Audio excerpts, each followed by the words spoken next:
ሰላም እንደምን ቆያችሁ ውድ የአንከር ዜና ቤተሰቦች፣ ሰላም ፍቅር ጤና ባላችሁበት ድረስ እያልን የሰዓቱን ዜና ይዘን ቀርበናል። በርካታ የኤርትራ ሰራዊት አባላት የኢትዮጵያ መከላከያ ሰራዊት ዩኒፎርምን በመልበስ ወደ ተለያየ የኢትዮጵያ ክልል እየገቡ እንደሆነ ውስጥ አዋቂዎች ለአንከር ዜና ነግረዋል። አፍሪካ ዲፔንደንስ ፎረም ባወጣውም ዘገባ ወታደሮች በሁመራና ዛላንበሳ በኩል የመከላከያ ሰራዊት ልብስ በመልበስ ወደ ኢትዮጵያ ግዛቶች በሰፊ እየገቡ እንደሆነ ይታወቃል። ለማይቀረው ጦርነት ቦታቸውን እያመቻቹ ይገኛል። ከህዝቡ ጋር ተመሳስለው መከላከያ በመምሰል ጥናቶችን እያካሄዱ እንደሆነ መረጃዎቹ እየወጡ ይገኛል። አንድ ስማቸው እንዳይጠቀስ የፈለጉ ባለስልጣን ወደ ሁመራ የገቡ የኤርትራ ወታደሮች በስፋት የኢትዮጵያ መከላከያ ሰራዊት አባላት መያዛቸው ለዘገባው ተነግሯል። እንደምናስታውሰው በህወሓትና በፌዴራል መንግስት በነበረው ጦርነት ወቅትም መከላከያ ለብሶ መልበስ የኤርትራ ሰራዊት ጉዳያቸውን ሲፈጽሙ እንደነበር እናስታውሳለን። በዚህ ጉዳይ ሰፋ ያለ መረጃ ይዘናል። ከዚህ ጋር በተያያዘ ዜና የሁለቱን ወገናት ሽኩቻ ከፍ የሚያደርግ ንግግር ጠቅላይ ሚኒስትር ዶክተር አብይ ከትላንት ወዲያ በትግርኛ ባደረጉት ቃል መናገራቸው ይታወሳል።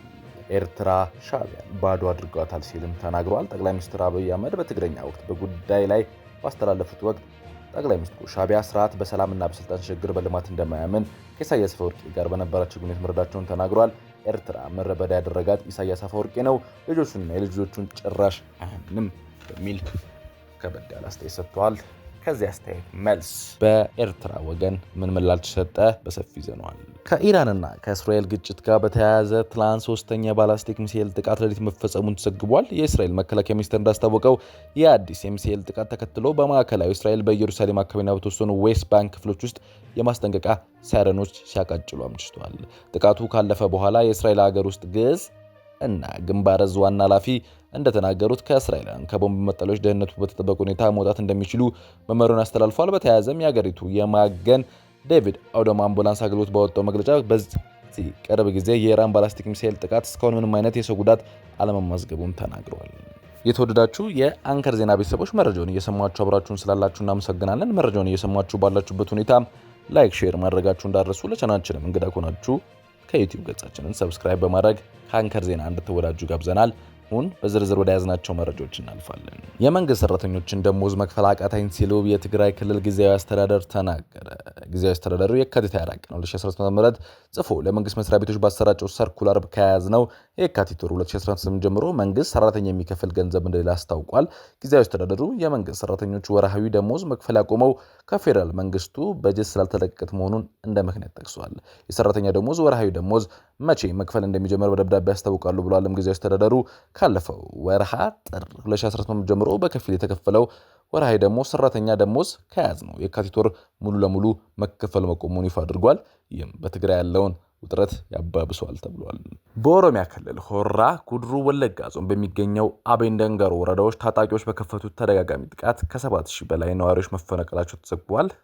ህይወታቸው ያለፈውን ብዙዎች እንዳሉ በተደጋጋሚ በዚሁ ባንከር ዜና ዘግበን ነበር። ነሐሴ 2010 ዓ.ም ጀምሮ ጸጥታ ችግር ሲስተዋልበት በቆየችው በዚች ወረዳ በቅርብ የተከሰከሰው ጥቃት ከዋና ከተማ ቱሉ ዋዩን ጨምሮ ከሆማ ጋላሳ፣ ከሎሚጫ እና ከጋሬሮ ቀበሌዎች የተፈናቀሉ ነዋሪዎች ጫካ ውስጥ በመጠለል መገደላቸውን የአካባቢው ምንጮች ለዶይቼ ቬለ አስታውቋል።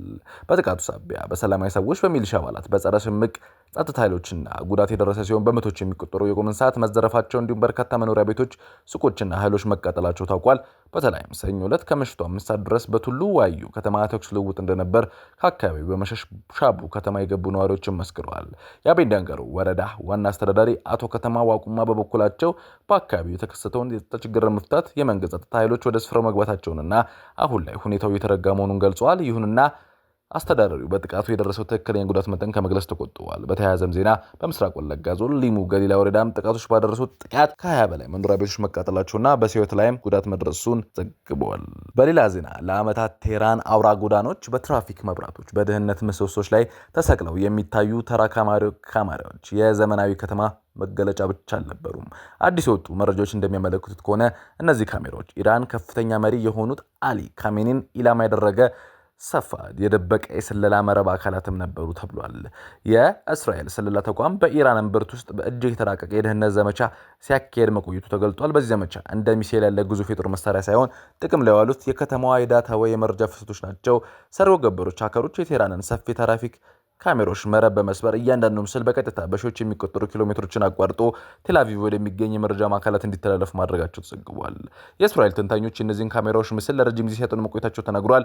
በተለይም በፓስተር ጎዳና አካባቢ የሚገኘው ከፍተኛ መሪ የሚገኝበት ስፍራ ከካሜራ እይታ ስር ወድቆ ነበር። በዚህም የጥበቃ ሰራተኞቹ መኪኖች የት እንደሚያቆሙ፣ መቼ እንደሚመጡና እንደሚሄዱ እንዲሁም በደህንነት ጥበቃው በየቀኑ እንዴት እንደሚለወጥ ዝርዝር መረጃዎች ሲሰበሰብ ቆይቷል። ከካሜሮቹ በተጨማሪ የሞባይል ስልክ መረቦች ከመገናኛ ዘዴና ዲጂታል መረቦች ተጠልፈው ከፍተኛ መሪ የዕለት ተዕለት እንቅስቃሴ የሚገናኙባቸው ሰዎችና ጥቃት ቢሰነዘር ሊሸሸጉባቸው የሚችሉ ቦታዎችም ጭምር ተለይተው ታውቀው ነበር። የኢራን ከፍተኛ ባለስልጣናት፣ የሪፐብሊክ ጋርድ አዛዦችና የፖለቲካ አማካሪዎች በቴህራን በሚገኝ ጥብቅ ጥበቃ በሚደረግለት ግቢ ውስጥ ስብሰባ በነበረባቸው ጥቃቱ ነው የተፈጸመው። የመጀመሪያው በምሽት እንዲካሄድ ታቅዶ የነበረው ጥቃት በኋላ ላይ በጠራራ ፀሐይ እንዲሆን ተወስኖ ጠዋት 12 ሰዓት ላይ በእስራኤል አቆጣጠር ተጀምሯል። የእስራኤል ተዋጊ ጀቶች በ60 ሰከንዶች ውስጥ 3 ዋና ዋና ኢላማዎችን በመምታት አሊ ካሜኒን ጨምሮ 40 የሚጠጉ ከፍተኛ ባለስልጣናት መግደላቸው አንድ የእስራኤል ወታደራዊ ባለስልጣን ለአሶሲኤትድ ፕሬስ ዘግቧል። ከሟቾች መካከል የሪፐብሊካን ጋርድ ዋና አዛዥም እንደሚገኙበት ተናግሯል።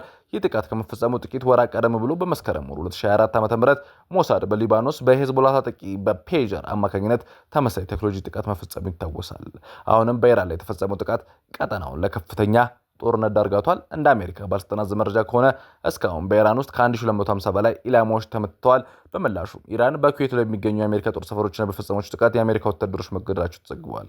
በአሁኑ ወቅት የአየር መንገዱ በረራዎች እንደተሰረዙ ሲሆን ዓለም አቀፍ የነዳጅ ንግድ ቁልፍ መተላለፊያ የሆነው ሆርሙዝ ወሽመጥ ስጋት ላይ ወድቋል። የነዳጅ ዋጋ እንዲንርና የዓለም ገበያ እንዲረበሽ አድርጓል። በመካከለኛው ምስራቅ የተጀመረው አዲስ ምዕራፍ ጦርነት በሚሳኤል ብቻ ሳይሆን በቴክኖሎጂም፣ በካሜራዎች፣ በሚስጥራዊ መረጃዎችም ጭምር እንዴት ሊመራ እንደሚችል አሳይቷል። ጦርነቱን እቀላቀላለሁ ሲል ኪም ጆንግ ተናገሩ። አንድም የሰሜን ኮሪያ ዜጋ ቢነካ ጦርነቱን እቀላቀላለሁ ሲሉ ኪም ጆንግ ኡን አስደንጋጭ ንግግርና የዓለሙን ፖለቲካ በአስደንጋጭ መልኩ ሊቀየር የሚችል መግለጫ ሰጥተዋል። በሀገሪቱ መሪ የኪም ጆንግ ኡን በመካከለኛው ምስራቅ የተካሄደ ያለው ጦርነት ጣልቃ ለመግባት የሚያስችል እጅግ አደገኛና ጠንከር ያለ ማስጠንቀቂያ አውጥተዋል። መሪው በይፋ መግለጫቸው እንዳሳወቁት በኢራን ምድር የሚገኝ የሰሜን ኮሪያ ዜግነት ደህንነት ላይ ምንም አይነት ድርድር እንደማያደርጉና አንድም የሀገሬ ዜጋ ላይ ጉዳት ከደረሰ ሰሜን ኮሪያ ለምንም አመንታት ቅድመ ሁኔታ ወደ ጦርነት ትገባለች ያለ ዓለምን ያስደነገጠ ዛቻ ሰንዝረዋል። ይህ ኪም ጆንግ ንግግር በቀጠናው ያለውን ውጥረት ወደ ሶስተኛ ዓለም ጦርነት ሊቀየረው ይችላል የሚል ስጋት በዓለም አቀፍ ማህበረሰብ ዘንድ ተፈጥሯል። ተንታኞቹ እንደሚሉት የፒዮንግያንግ ቁጣ ለኢራን ትልቅ ወታደራዊ ጀርባ አጥንት ሊሆን እንደሚችል ሲሆን አሜሪካና አገሮቿ ደግሞ ወደ ከፋ ወታደራዊ አጣብቂኝ የሚከት ነው ተብሏል። የዓለም አዲስ ስጋት የሆነው አሜሪካ እስራኤል ኢራን ጦርነት ከመሳሪያ ጦርነት አልፎ የሳተላይት መጠላለፍ፣ የሳይበር ጥቃት፣ የዳታ ሰርቨሮችና ኢንተርኔት መረቦች መውደምን፣ መጥለፍን በሰፊው ሊኖር እንደሚችልም ተገምቷል። የባንክና ቴሌኮም አገልግሎቶች መቋረጥ ሊያጋጥማቸውም ይችላል ተብሏል። ምክንያቶቹ እየታዩ ነው። ትላንትም በዩኤኢ እና በብራዚል አንዳንድ ባንኮች ምልክቶች ታይተዋል። በፌስቡክና ቲክቶክ አሜሪካ ለተወሰኑ ሰዓታትም ችግር ገጥሟቸው ነበር ተብሏል። የአሜሪካ ባንክ በጦርነቱ ምክንያት ሊመጣ የሚችልን የሳይበር ጥቃት ለመከላከል በተጠንቀቅ መቆሙን ሮይተርስ ዘግቧል። የተወደዳችሁ ተመልካቾቻችን ለሰዓቱ የያዝናቸው ዜናዎች እኚህን ይመስላሉ። የዩቲዩብ ገጻችንን ሰብስክራይብ፣ ሼር፣ ላይክ በማድረግ አጋርነታችሁን አሳዩን። ሰናይ ጊዜ